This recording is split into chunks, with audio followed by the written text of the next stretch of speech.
First of all, it is a tremendous honor to be speaking in front of you today.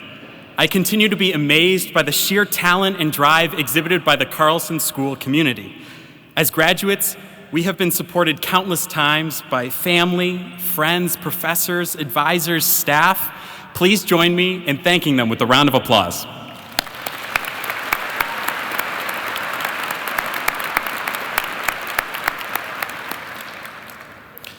As Carlson students, we've worked extremely hard.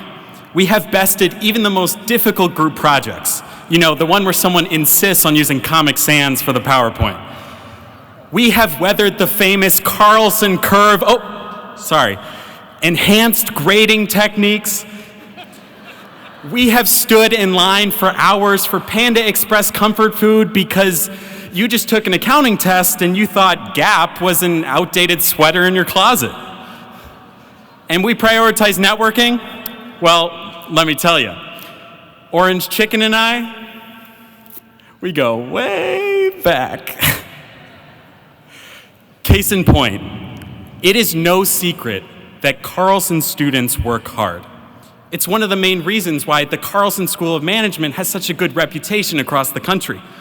And at this point, our work ethic has pretty much solidified. So as we go out into the work world, the big question is not, will we work hard, but rather, how will we utilize that work ethic? Up until now, most of us have really been on a standard course. You go to kindergarten, you learn how to take naps. You go to middle school, and you feel bad about yourself. You go to high school, you have to get used to grades, work, and extracurriculars all at the same time. With college, you have some choices to where you go, but then it's more of the same. So up until now, a lot of us have faced a predetermined set of challenges because we knew it would help get us here today. And I think we can all agree, it was so worth it. But now that we're graduating, there are an infinite number of paths we can take. We can work, we can go to grad school, we can start a family.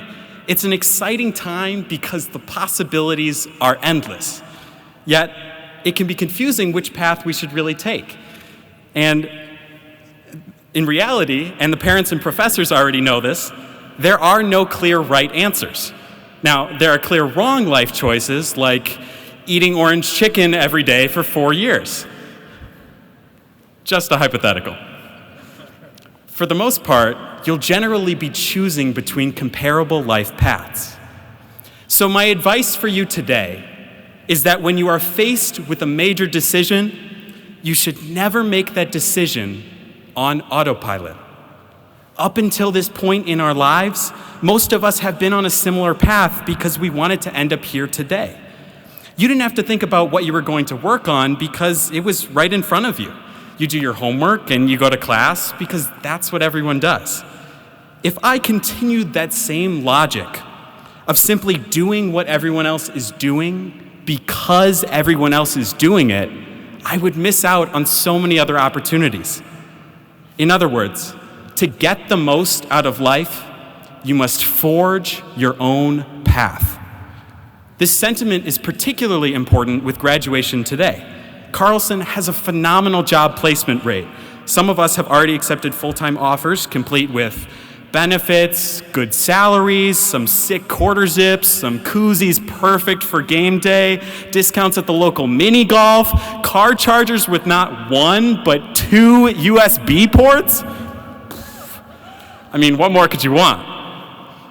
And these rewards come after years of planning.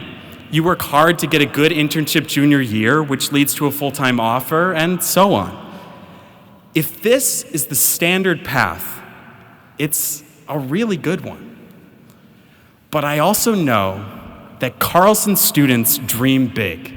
From my very first Carlson class, Management 1001, I was blown away by the passion exhibited by my peers. When we shared our motivations for enrolling in Carlson, the vast majority envisioned business not as an end unto itself, but as a force for good. Things like community entrepreneurship to secure basic human needs, socially responsible investing, groundbreaking market research, and so much more. All pursuits that require a vastly different, unique path, that ultimately require following your own ideas rather than matching what those before you have already done. Now, remember, we've set ourselves up for a great standard path. The decision to accept traditional, stable positions is an excellent, rational choice. If that's the best decision for you, awesome, Godspeed. If not, that's okay too. I myself am in that category. Neither is inherently right or wrong.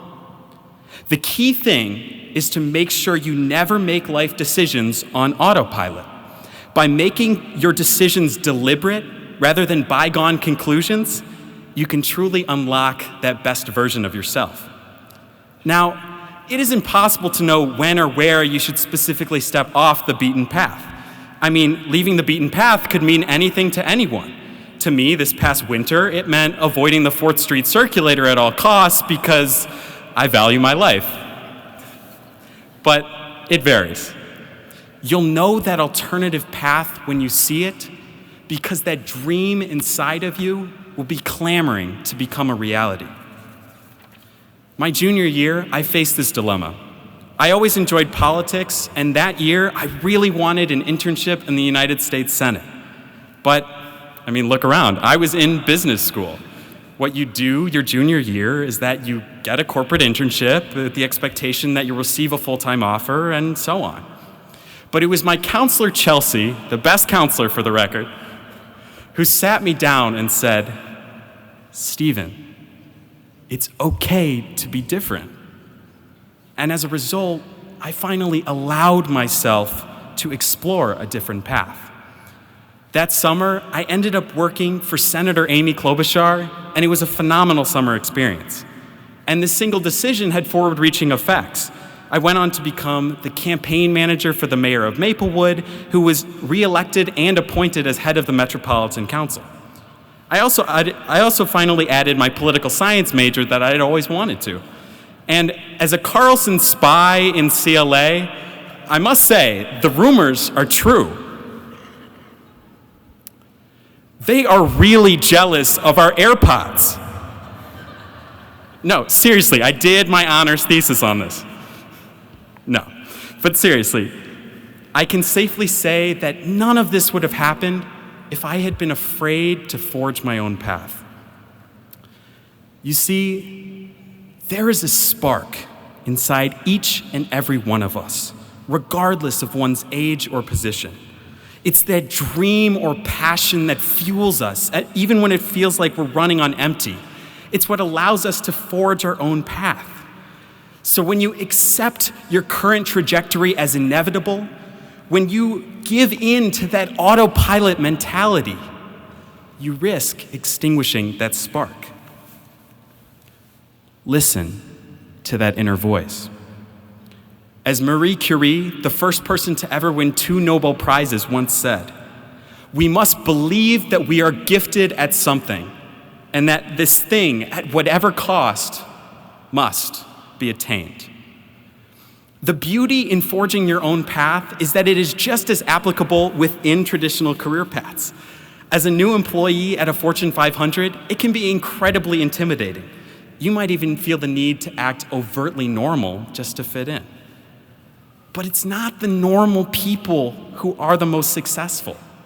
It's the weirdos, the people who aren't afraid to say their mind or forge their own path, which means challenging the status quo sometimes.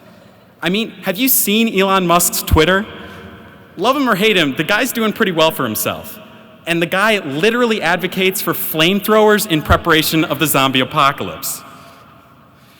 When you're being your true, authentic self, not only are you able to work with a clearer mind, but you're also able to think of more creative, innovative solutions. These are the people that have the most meaningful impact. So it doesn't matter what career path you take. With any organization, we're going to need to pay our dues, and we can't materialize our dreams overnight. I'm just not going to become the CEO of Panda Express overnight. It's just not going to happen. But we can make sure that each decision is a conscious path towards that dream, even if we have to create that path from scratch. We know that Carlson students have big dreams and stellar work ethics, but it's hard to connect the two. Think of your dreams as a roadmap and your work ethic as a compass. That way, you'll never get lost.